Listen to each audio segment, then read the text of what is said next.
Assalamualaikum warahmatullahi wabarakatuh. Perkenalkan, nama saya Rahmat Pratama, NPM 19751053, Program Studi Agribisnis D3, jurusan Ekonomi dan Bisnis, Politeknik Negeri Lampung.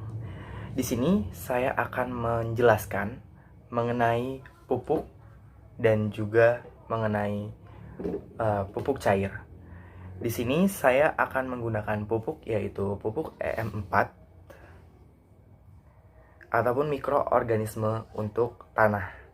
Dan juga saya menggunakan sebuah produk dari mahasiswa Polinela juga yang berasal dari produk mahasiswa tanaman pangan, yaitu adalah pupuk cair. Di sini saya akan menjelaskan mengenai kedua produk tersebut. Yang pertama adalah EM4 ataupun yang disebut dengan mikroorganisme untuk ataupun yang disebut dengan mikroorganisme cairan yang berisi mikroorganisme ataupun bakteri fermentasi untuk bahan organik tanah dan menyuburkan tanaman dan juga menyehatkan tanah. Nah, di sini yang dikenal dengan E4 adalah sebuah cairan yang berisi campuran dari beberapa mikroorganisme hidup yang bermanfaat dan berguna bagi proses penguraian dan persediaan unsur hara pada tanah. Nah, unsur hara pada tanah ini akan mengefektifkan pertumbuhan pada tanaman sehingganya tanaman dapat berkembang dengan baik. Nah, di sini teknologi E4 adalah teknologi budidaya pertanian untuk meningkatkan kesehatan dan kesuburan tanah dan tanaman. Nah, dengan menggunakan mikroorganisme yang bermanfaat bagi pertumbuhan tanaman, E4 merupakan kultur campuran dari mikroorganisme yang menguntungkan, yang berasal dari alam Indonesia, bermanfaat bagi kesuburan tanah, pertumbuhan dan produksi tanaman, serta ramah lingkungan. E4 mengandung mikroorganisme fermentasi dan sintetik yang terdiri dari bakteri asam laktat, yaitu Lactobacillus sp, bakteri fotosintetik ataupun Rhodopseudomonas sp, dan Actinomonaces sp, dan jamur pengurai seperti selulose, juga untuk memfermentasikan bahan organik tanah menjadi senyawa organik yang mudah diserap oleh akar tanaman. Jadi, teknologi E4 ini pertama kali ditemukan oleh Profesor Dr. Teiro Higa dari Universitas Ryukyus, Okinawa, Jepang, dan telah diterapkan secara luas di negara-negara lain di seluruh dunia, seperti Amerika, Brazil, Taiwan, Korea Selatan, Thailand, Sri Lanka, India, Pakistan, Selandia Baru, dan Australia, dan berbagai macam negara lainnya. Lalu, di sini E4 termasuk probiotik. Apa sih probiotik itu? Probiotik adalah istilah yang digunakan pada mikroorganisme hidup untuk dapat memberikan efek baik atau kesehatan pada organisme lain atau inangnya. Beberapa contoh makanan seperti yang mengandung bakteri itu bermanfaat seperti bakteri asam laktat, seperti mikrob yang paling umum dipakai jika itu pada makanan. Selanjutnya, produk E4 ini diproduksi oleh PT Songgolangit Persada, yaitu PT Songgolangit Persada mendapat lisensi dari Prof. Dr. Turo Higa untuk mengembangkan teknologi EM di Indonesia. Gede Ngurah Wididana langsung mendirikan PT Songo Langit Persada pada tahun 1993 yang bertujuan untuk memasarkan produk pertanian organik E4. Dan E4 ini yang merupakan pupuk organik cair yang mengandung senyawa mikroorganisme tertentu. Lalu E4 juga dapat digunakan untuk bidang peternakan. Banyak juga selain jenisnya untuk tanaman. Juga selain itu, E4 juga dari PT Songolangit Persada memproduksi produk pupuk cair, organik cair yang hasil fermentasinya dari rumput laut. Dan berbagai macam produk lainnya yang ada pada variasi E4. Nah, E4 ini pada pertanian termasuk memanfaatkan bakteri fermentasi bahan organik tanah dan menyuburkan tanaman dan juga menyehatkan tanah fungsinya. Lalu, manfaat E4 juga pada pertanian yang pertama adalah memperbaiki sifat fisik, lalu kimia dan biologi tanah. Yang kedua, itu meningkatkan produksi tanaman dan menjaga kestabilan produksi. Dan yang kedua, memfermentasikan dan mendekomposisi bahan organik tanah dengan cepat. Yang keempat, yaitu menyediakan unsur hara yang dibutuhkan pada tanaman. Yang kelima adalah meningkatkan keragaman mikroba yang menguntungkan di dalam tanah, sehingganya dapat berkembang dengan baik. Selanjutnya, yaitu adalah bagaimana sih untuk cara membuat bokasi dengan bahan tersebut. Nah, bahan-bahan E4 ini bisa dibuat untuk mencampurkan larutan-larutan lain sehingganya dapat lebih efektif dalam menjalankan penggunaan E4 ini. Yang pertama adalah larutkan E4 dan molas ke dalam air dengan dosis 1 sampai dengan 10 cc per liter air. Lalu yang kedua, campur bahan-bahan bokasi seperti jerami, pupuk kandang, serbuk gergaji, dan lain-lain tersebut secara merata. Lalu yang ketiga, siramkan larutan EM4 secara perlahan-lahan ke dalam adonan secara merata sampai kandungan air adonan mencapai 30%. Lalu yang keempat adalah adonan digunakan di atas ubin kering dengan ketinggian 15-20 cm. Kemudian ditutup dengan karung goni selama 3-4 hari. Lalu yang kelima adalah periksa suhu setiap hari. Pertahankan suhu gundukan adonan 40-500 Celcius.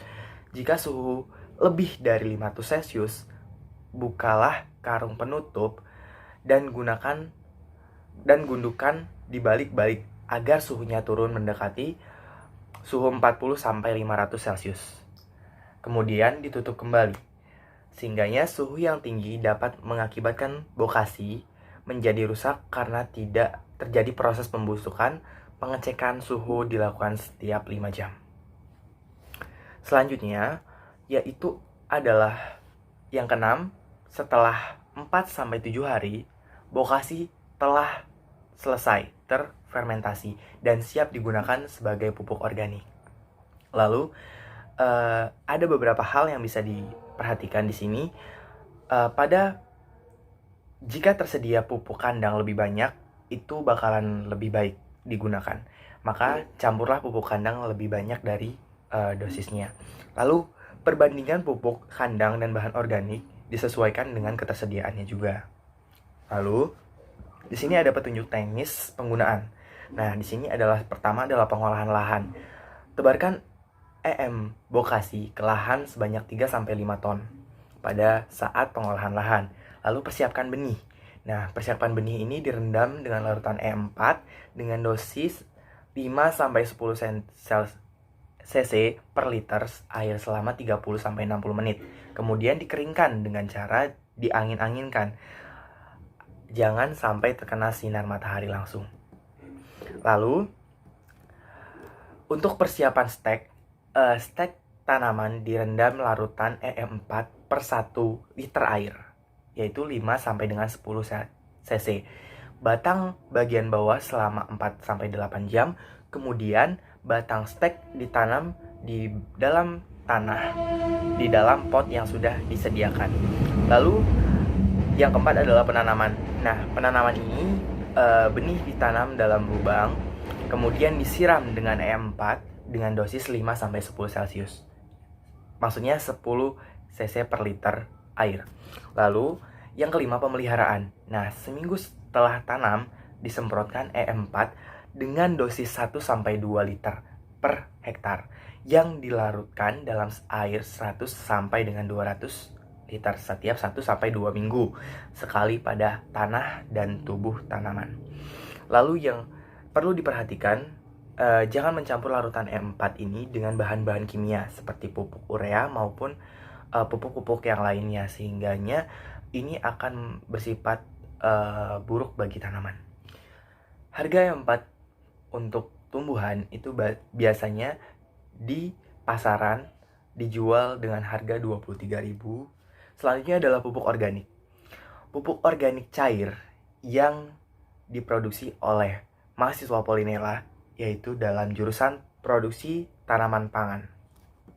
Di sini pupuk organik cair yang dikonsepkan yaitu bersifat natural dan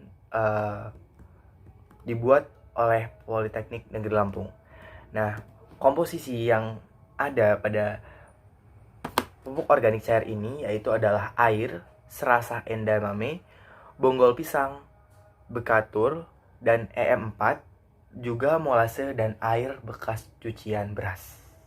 Lalu di sini ada beberapa manfaat yang akan ditimbulkan oleh pupuk cair ini. Jika diaplikasikan pada tanaman, kandungan unsur hara, makro dan mikro lebih lengkap, akan tetapi jumlah volumenya lebih sedikit. Melalui pupuk organik cair ini terdapat memperbaiki struktur tanah sehingga membuat tanah menjadi lebih subur. Beberapa jenis tanaman juga bisa diberi pupuk organik, akan lebih kuat dan kebal terhadap jenis penyakit. Tanaman dapat meningkatkan mikroorganisme tanah yang baik untuk budidaya tanaman, karena bahan pembuatan pupuk organik cair ini adalah berasal dari bahan-bahan organik, maka memiliki efek residu yang positif juga, sehingga tanaman itu akan pada periode berikutnya produktivitasnya akan tetap baik. Seperti itu. Jadi manfaatnya pada tanaman ini akan menimbulkan produktivitas yang berkelanjutan dan efektif bagi tanaman tersebut. Dan juga dia dapat memperbaiki struktur tanah, mikroorganisme dengan baik, dan sebagainya. Lalu untuk dosis sendiri yaitu 100 ml dengan 1 liter dengan disemprotkan ke tanaman atau disiram di bagian akarnya. Lalu juga dosisnya tidak memang terbatas ataupun tidak dibatasi. Juga di sini pupuk organik cair adalah pupuk yang memang tersedia dalam bentuk cair. Namun, POC dapat diartikan sebagai pupuk yang dibuat secara alami melalui proses fermentasi sehingga menghasilkan larutan hasil pembusukan dari sisa tanaman maupun kotoran hewan ataupun manusia. Bagi sebagian orang, pupuk organik cair lebih baik digunakan karena terhindar dari bahan-bahan kimia, juga serta dampak bagi kesehatan tubuh tentunya. Nah, pupuk organik cair terdiri dari mikroorganisme yang berperan penting dalam membantu pertumbuhan tanaman. Nah, di sini produk ini pun diproduksi oleh mahasiswa Polinela yang berasal dari jurusan budidaya tanaman pangan, yaitu jurusan yang menyelenggarakan pendidikan vokasi penelitian dan pengabdian masyarakat di bidang budidaya tanaman pangan. Lalu di sini aplikasi pupuk organik cair yang bisa dilakukan yaitu dengan 2 cara, yakni dengan cara disiramkan ke media tanam ataupun disemprotkan langsung ke dalam bagian daun. Namun di sini pemakaian untuk pupuk organik cair ini langsung dipakaikan untuk akar, sehingganya mempunyai tujuan selain diserap lewat akar juga untuk menghancurkan sisa pupuk kimia dalam tanah sehingga tanahnya menjadi gembur kembali. Lalu disemprotkan juga mempunyai tujuan agar pupuk cepat masuk ke tanaman melalui lubang stomata pada daun sehingga dapat dipergunakan tanaman. Contoh dan cara penggunaan pupuk organik cair. Yang pertama adalah kocok terlebih dahulu sebelum digunakan. Dan beberapa pupuk organik cair kemasan yang perlu tambahan perekat, ada juga yang tidak. Jadi bacalah petunjuk yang harus dipakai. Yang kedua, waktu penyemprotan yang ideal adalah pagi, yaitu dari jam 6 sampai jam 9. Ataupun sore, dari waktu kisaran 16.00 sampai dengan 18.00. Jangan melakukan penyemprotan menjelang hujan atau saat matahari sedang panas-panasnya, atau malam hari karena tidak ada sinar matahari. Jadi dilakukannya dalam kondisi waktu yang tepat, juga pada iklim yang tidak ekstrim. Lalu, jika turun hujan 1 jam setelah penyemprotan selesai, maka penyemprotan tidak perlu diulang kembali. Lakukan penyemprotan dengan merata, diarahkan ke permukaan daun bagian. Dan ini perlu diulang ya. Lakukan penyemprotan dengan merata di arah permukaan daun bagian bawah, lalu telapak daun, bukan punggung daun. Jika menggunakan tukaran tutup botol kemasan 1 liter, ini bagian dalam yang berwarna merah atau hijau, isinya setara dengan kurang lebih 10 cc. Terus gandakan dosis bila melakukan penyemprotan pada batang dan penyiraman pada akar ataupun tanah. Lalu untuk luasan 1 hektar, sebaiknya memerlukan 12-15 tangki untuk setiap kali penyemprotan. Mungkin itu saja yang bisa saya sampaikan mengenai pupuk dan juga pupuk cair yang dapat bermanfaat bagi pertumbuhan tanah dan efektivitas bagi tanaman. Nah, apabila saya memiliki kelemahan dan kekurangan, saya mohon maaf, dan kepada Allah saya mohon ampun. Saya pamit undur diri. Assalamualaikum warahmatullahi wabarakatuh.